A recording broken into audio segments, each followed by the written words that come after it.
ప్రార్థనా సమయం అనే ఆధ్యాత్మిక కార్యక్రమానికి మిమ్మల్ని అందరినీ ప్రేమతో ఆహ్వానిస్తున్న ధ్యానం కొరకే ఒక చిన్న తలంపు మరొకసారి మీతో పంచుకుంటాను. కొరింథీయులకు రాసిన 2వ పత్రిక 11:27 వచనం చదువుతాను చూడండి. ప్రయాసతోనూ కష్టములతోనూ తరచుగా జాగరణములతోనూ ఆకలి దప్పులతోనూ తరచుగా ఉపవాసములతోనూ చలితోనూ దిగంబరత్వముతో నుంటిని ఇంకనూ చెప్పవలసినవి అనేకములున్నాయి. ప్రభునందు ప్రియ దేవుని బిడ్డలారా, ఉపవాసము అనేది క్రైస్తవ జీవితంలో మనం చేయుచున్నటువంటి లేదా చేయవలసినటువంటి ఒక అద్భుతమైన అనుభవం.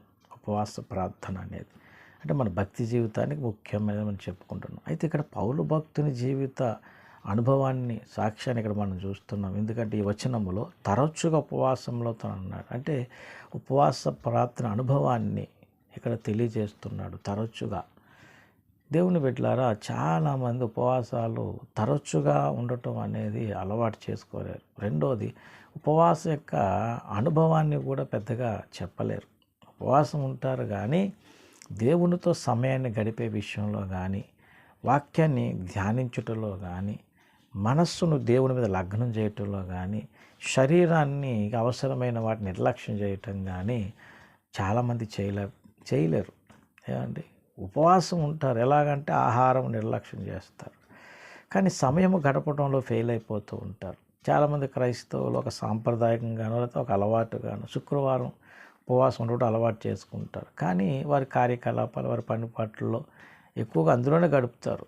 కానీ కొంత సమయమైనా మనసారా దేవుణ్ణి స్తుతించుకుంటలో, ఉపవాసము ద్వారా కలిగే బలాన్ని పొందుటలో ఈ అనుభవం అనేది ఉండదు. అంటే ఒక ఆచారముగా శుక్రవారం నాడు అలవాటు చేసుకున్నారు కానీ మనస్సు లగ్నము చేయుట, శరీరానికి అవసరమైన వాటిని నిర్లక్ష్యం చేయుట, మరి సమయాన్ని ఎక్కువగా దేవునితో గడిపి వాక్య ధ్యానములో మునిగిపోయే అనుభవాన్ని చాలామందిలో లేదు. కానీ అలాగని అందరూ కదండి, కొద్దిమందిలో అయితే అనుభవాలు కలిగి ఉన్నారు. అంటే ఉపవాస యొక్క బలాన్ని పరిశుద్ధాత్మ అభిషేకంతో నింపబడి మరి కృపావరాలు పొందుకొని ఉపవాసం ద్వారా శక్తివంతులై అపవాది కార్యాలను మరి లయపరుస్తూ దేవుని కొరకు బలముగా పనిచేసినటువంటి వారు ఉన్నారు. కానీ చాలామందిలో ఒక లక్షణం ఏంటంటే ఉపవాసం అనగానే ఆహారం నిర్లక్ష్యం చేయుట అనేది ఒకటి కలిగి ఉన్నారు. అలా ఉంటున్నారు.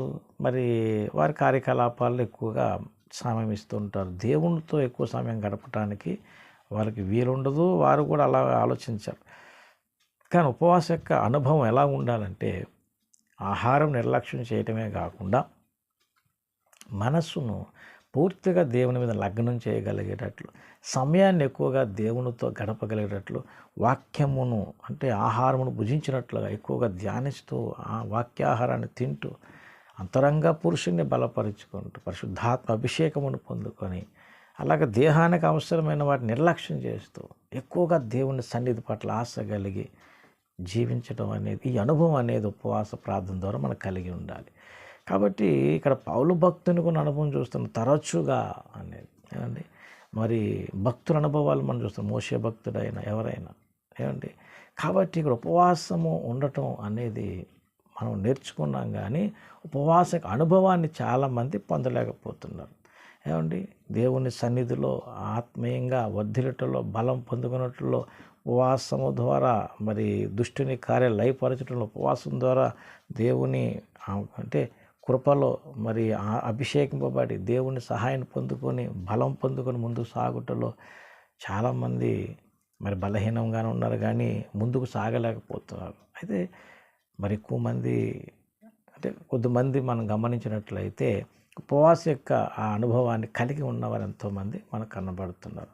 కానీ చాలామందిలో చూస్తే మాత్రం ఉపవాసం అనేది ఒక క్రైస్తవునికి ఒక శుక్రవారం నాడు అలవాటు చేసుకున్నారు కానీ మనసు కానీ ఆలోచనలు కానీ మరి సమయం ఇవ్వటంలో కానీ దేవుని పూర్తిగా లగ్నము చేయకుండా, మనసు లగ్నం చేయకుండా, అంటే దేవుని పూర్తిగా ఆనుకోనకుండా ఏదో చేసాము ఉపవాసం అన్న ఆలోచనతోనే ఎక్కువ మంది మనకు కనబడతారు. కనుక ఈ సందేశం ఉంటున్న ఒకసారి ఆలోచించిన ఉపవాసం ఉన్నప్పుడు సమయం ఎక్కువగా దేవునికి ఇచ్చేటట్లు, ఏంటంటే వాక్యమును ఆకలేస్తే ఆహారం భుజించినంత ఆతృతగా వాక్యాహారాన్ని భుజిస్తూ ఎక్కువ సమయం మోకాళ్ళ మీద ఉండి ప్రార్థించేటట్లుగా సమయాన్ని కేటాయించుకుంటూ మనస్సును పూర్తిగా దేవుని చుట్టే ఆ తలంపులు తిరిగేటట్లుగా కేంద్రీకృతమయ్యేటట్లు అలాగున మనం లగ్నము చేయగలిగితే ఆ ఉపవాసక శక్తి ఆ ప్రభావాన్ని మనం పొందగలుగుతాం.